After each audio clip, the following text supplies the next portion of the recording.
Buat kamu yang lagi nyari buku soal bisnis dan keuangan untuk pemula, sini aku share 8 buku yang sudah pernah aku baca, mana yang bagus banget dan wajib baca, mana yang hidden gem gak banyak orang yang tahu, dan mana yang udah terlalu viral tapi ternyata zonk biar kamu gak usah baca dan tinggal skip. Tanpa lama-lama lagi, langsung kita masuk ke buku yang pertama. Yang pertama itu Atomic Habits by James Clear. Nah, aku nggak ada bukunya di sini, nanti aku kasih aja fotonya gitu ya. Nah, ini pasti kamu pernah denger ya, karena terkenal banget dan udah direkomen sama sana-sini gitu. Dan jujur, alasan aku baca buku ini juga karena direkomen terus-menerus sama orang gitu. Dan pas akhirnya aku baca, kok aku, aduh semoga nggak diserang ya, aku kecewa gitu, kayak kok cuman gini aja gitu, overrated banget sih menurut aku. Atau mungkin ya, karena buku ini itu udah terlalu viral, jadi aku tuh ekspektasinya udah tinggi banget gitu untuk buku ini. Dan pas aku akhirnya baca, kok B aja gitu. Nah, mungkin aku satu-satunya orang yang nggak suka buku ini gitu. Nah, tapi ya nggak apa-apa ya, to each their own gitu. Dan kenapa aku bilang ini overrated? Disclaimer, ini opini aku sendiri ya gitu ya. Soalnya, buku Atomic Habits ini lumayan tebel lah ya, sekitar 300-an halaman. Tapi menurut aku, poin yang bener-bener penting itu dikit banget. Paling kalau bisa aku bisa rangkum gitu ya, paling cuma ada 3 poin ini doang yang penting. Pertama, kalau kamu mau capai goals kamu harus bikin sistem yang membantu kamu untuk take action biar kamu bisa step by step mencapai goals tersebut. Nah, sistem tersebut terdiri dari habits yang bisa kamu lakukan setiap hari. Kedua, jangan pernah skip habits 2 kali. Dan yang ketiga, buatlah habits itu segampang mungkin, semenarik mungkin, dan kasih reward. Udah, jujur menurut aku yang penting cuman itu doang. Dari 300 halaman, cuman 3 poin itu doang yang aku masih inget sampai sekarang. Dan poin-poin tersebut aja aku udah sering lihat di video YouTube content creator lain atau di postingan sosial media. Nah, kalau buku yang pertama kan menurut aku overrated. Nah, berikutnya aku bakal rekomen buku yang menurut aku bagus banget, yaitu The Personal MBA by Josh Kaufman. Ini bagus banget guys, lengkap, padat, bahasanya juga simple dan cocok untuk pemula. Dan kalau misalnya kamu itu pemula yang baru mau belajar bisnis, aku bakal rekomen untuk mulai dari buku ini. In case kamu nggak tahu, MBA itu artinya S2 bisnis ya. Nah, di sini maksudnya bukan berarti dengan baca buku ini, kamu bisa dapat gelar S2 gitu. Nah, tapi maksudnya, dengan kamu membaca buku ini aja, kamu udah dapet ilmu-ilmu terpenting yang diajarin di S2 bisnis tanpa kamu harus kuliah bisnis gitu. Dengan bahasa sesimpel mungkin bahkan. Super komplit deh, tapi memang ini agak tebel ya, sekitar 400-an, hampir 500 halaman, tapi bener-bener super lengkap banget dari hal-hal yang teknis yang semua bisnis harus ada, seperti marketing, finance, sales, sampai ke soft skills seperti leadership, people management, bahkan sampai membangun sistem biar semua proses di dalam bisnismu itu bisa berjalan secara lancar. Kedengarannya kayak panjang banget ya, tapi jujur bacanya tuh enak banget karena dia itu membagi konsep-konsepnya menjadi banyak sub-sub topik yang cuman 1-2 halaman aja gitu. Jadi kamu mau bacanya juga straight to the point, terus singkat padat jelas gitu, terus kamu mau berhenti istirahat juga enak karena setiap 1-2 halaman dia ganti subtopik gitu. Nah, pokoknya ini udah kayak kamusnya untuk business owner pemula deh. Jadi singkat padat jelas, komplit, dan bahasanya juga gampang dimengerti. Next, kalau menurut kamu The Personal MBA itu terlalu basic, terlalu gampang, kamu bisa baca buku yang satu ini, yaitu The Lean Startup by Eric Rice. Ini bagus banget, dan menurut aku ini hidden gem loh gitu ya. Dan aku bingung kenapa yang ini tuh gak seviral buku-buku lain yang menurut aku B aja. Isinya tuh daging banget, dan contoh-contohnya juga langsung dari pengalaman penulisnya sendiri dalam berbisnis gitu. Nah, buku ini itu bener-bener fokus untuk gimana caranya biar kamu bisa bangun bisnis yang laku keras, yang produknya itu dibutuhkan sama banyak customer gitu, dan juga gimana caranya biar kamu bisa trial dan error dalam bisnis dengan cepat sebelum bisnismu kehabisan dana. Nah, tapi disclaimer dulu, menurut aku sih jujur buku ini kurang cocok ya buat kamu yang masih pemula banget gitu. Nah, jadi aku bakal rekomen buku ini untuk yang mungkin intermediate atau minimum kamu sudah pernah punya bisnis kayak gitu. Nah, dan Jujur, buku ini sebenarnya ditargetkan untuk pemilik startup ya, makanya judulnya The Lean Startup. Tapi ilmu-ilmu yang diajarin di buku ini itu bisa banget dipraktekkan untuk bisnis-bisnis UMKM dan bisnis-bisnis non-teknologi juga. Karena memang sebagus itu. Satu konsep yang aku suka banget dari buku ini itu feedback loop. Atau gimana caranya biar kita bisa lakukan trial dan error terus-menerus secepat mungkin biar kita bisa menemukan produk ideal yang dicari-cari customer sebelum kita keburu kehabisan duit.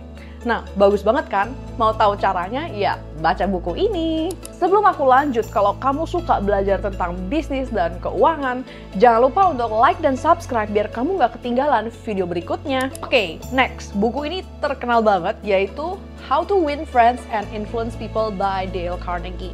Nah, buku ini terkenal banget dan ini memang bagus banget ya. Terutama buat kamu yang mau belajar soal leadership, people management, berkomunikasi dengan orang, pokoknya hal-hal yang berhubungan sama orang, this is your book.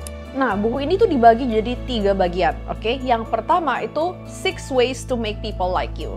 Nah, ini tuh tentang first impression, gimana caranya biar orang itu betah bicara sama kamu, terus juga gimana biar orang tuh bisa nyaman ngobrol sama kamu. Dan kedua, itu 12 ways to win people into your way of thinking. Nah, ini tuh lebih tentang influence sih gitu. Jadi kayak berguna saat kamu lagi mau berkolaborasi, negosiasi, dan komunikasi. Gimana biar kamu bisa influence dan kamu bisa meyakinkan orang lain tanpa mereka rasa terpaksa atau lagi dimanipulasi. Dan bagian ketiga itu 9 ways to change people without resentment.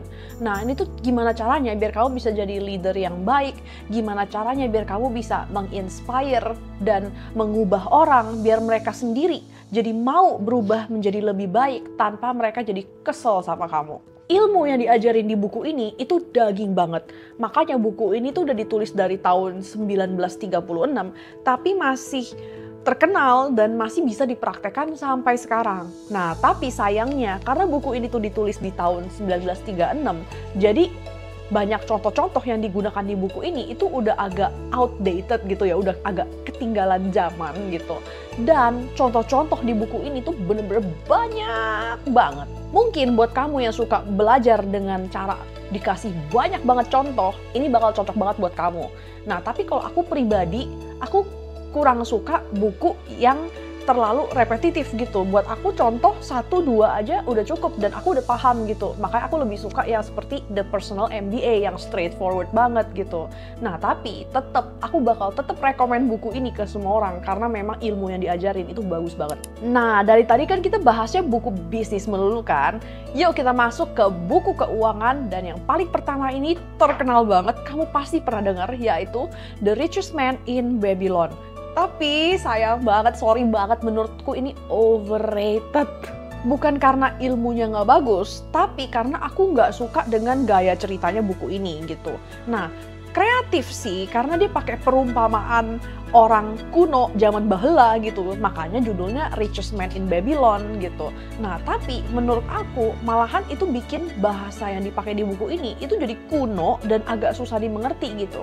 Like I said, aku suka buku yang straightforward, yang kalau misalnya mau ngajarin ilmu ya langsung kasih tahu aja gitu, bukan diajak muter-muter dulu gitu. Malahan aku bosen. Jadi kalau misalnya dia lagi cerita on and on tentang perumpamaan orang kuno gitu zaman Babylon, aku biasanya skip.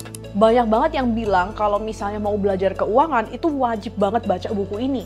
Tapi kok pas aku baca kayak kok basic banget gitu ya, atau mungkin ya seperti Atomic Habits ya ekspektasi aku ketinggian gitu. Tapi ya jujur konsep-konsep yang diajarin di buku ini itu lebih cocok untuk yang masih pemula banget atau baru mau belajar tentang manajemen keuangan dan investasi. Ya tapi ya to be fair, buku ini tuh ditulis di tahun 1926 gitu, dimana pasar modal aja baru launching gitu kan, dan literasi keuangan aja nggak sebagus sekarang kayak gitu. Nah jadi ya that's why, dan juga ada kata pengantar di awal buku ini kalau misalnya di zaman buku ini tertulis gitu, ini adalah buku terbaik soal keuangan gitu. Dan bahkan banyak banget buku-buku finansial zaman now yang mengambil dan memodifikasi konsep dari buku ini gitu, Richest Man in Babylon gitu. Jadi ya balik lagi, singkat cerita, aku bakal rekomen buku ini untuk kamu yang pemula banget dalam dunia keuangan dan investasi. Tapi kalau kamu udah lebih familiar dengan investasi dan keuangan, menabung, dan lain-lain, skip aja. Next, ini adalah salah satu buku keuangan yang terbaik dan aku selalu rekomen ini ke semua orang, yaitu Psychology of Money by Morgan Housel. Nah, buku ini tuh bagus banget, bisa dibilang salah satu buku keuangan yang terbaik gitu ya. Dan buku ini tuh terkenal pas masa pandemi, karena memang dia dirilis itu tahun 2020. Nah, yang aku suka dari buku ini, itu ilmu-ilmunya yang unik dan bener-bener eye-opening banget gitu. Dimana buku-buku keuangan lain itu very teknis, tapi buku ini seperti judulnya gitu, dia tuh anggap keuangan itu lebih mostly pengendalian emosi dan juga psikologi. Dan juga banyak ilmu dan konsep yang diajarin di buku ini yang aku pribadi setuju gitu. Seperti, wealth is what you don't see. Nah, maksudnya orang yang kaya itu duitnya disimpan gitu.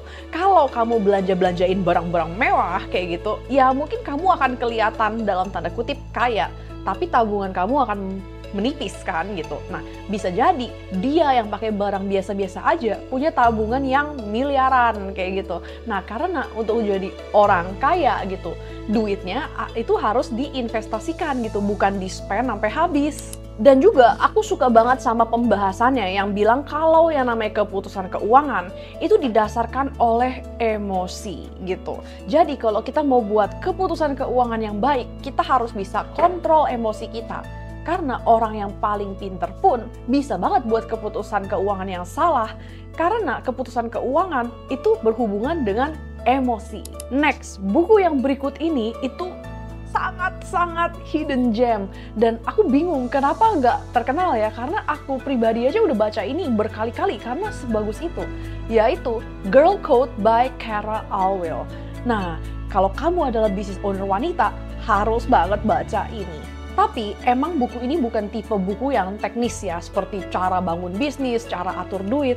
Tapi buat kamu nih, terutama yang cewek-cewek yang merasa work-life balance itu kacau balau, terus kamu juga terus bandingkan diri dengan orang lain, kamu stres, kamu merasa tertinggal, dan kamu merasa sendirian banget di dunia bisnis, this is your book.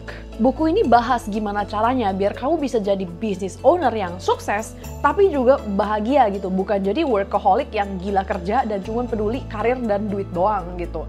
Nah, dari buku ini juga aku belajar banyak banget tentang cara menikmati proses, cara belajar bersyukur, belajar untuk menghargai pencapaian-pencapaian kecil, dan juga belajar untuk tidak membandingkan diriku dengan business owner lain yang kelihatan dalam tanda kutip lebih sukses. Kalau kamu mau bangun mindset dan self-development sebagai business owner wanita, this is the best book. Dan aku pribadi pun udah baca berkali-kali dan banyak banget halaman yang aku screenshot dan aku simpen karena bagus banget. Oke, buku yang selanjutnya ini terkenal banget tapi menurut aku memang beneran bagus ya, yaitu The 7 Habits of Highly Effective People. Nah, sebenarnya buku ini tuh lebih ke self-development ya dan mindset daripada teknis cara bangun bisnis gitu. Tapi menurut aku ilmu yang diajarin di buku ini itu berguna banget kalau kamu mau berbisnis. Buku ini ajarin 7 habits yang bisa membantu kamu upgrade diri dan terbagi menjadi 3 kategori. Yang pertama itu skill menguasai diri. Seperti kamu itu harus memiliki goals dulu, lalu baru berpikir mundur dan berpikir gimana caranya untuk mencapai goals tersebut, terus kamu harus proaktif, dan masih banyak lagi gitu. Dan kategori yang kedua itu skill berhadapan dengan orang lain, seperti mencari win-win solution, mengerti perspektif orang lain, menciptakan sinergi. Dan ketiga itu konsep sharpening the saw. Nah, ini menurut aku menarik banget karena kadang kita tuh terlalu fokus kejar karir sampai kita tuh nggak sadar kalau kita itu udah semangatnya tuh udah tumpul kayak gitu. Ibaratnya seperti orang yang lagi mau potong pohon pakai gergaji, tapi dia terus-terusan gak berhenti sampai dia nggak sadar kalau gergaji itu udah tumpul gitu. Dan bukannya dia berhenti untuk tajemin pisau, dia malahan hajar terus. Akhirnya malahan semakin lama pohon itu bisa selesai dipotong kan. Dan uniknya lagi, buku ini juga dilengkapi dengan kuis.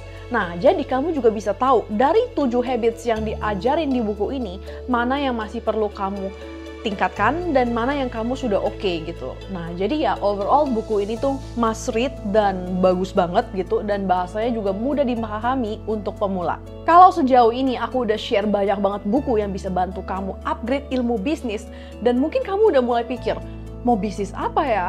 That's why langkah selanjutnya adalah untuk nonton videoku yang ini, karena udah aku share 15 ide bisnis yang modalnya kecil tapi saingannya juga dikit biar kamu bisa coba. Thanks for watching dan sampai jumpa lagi di videoku yang ini.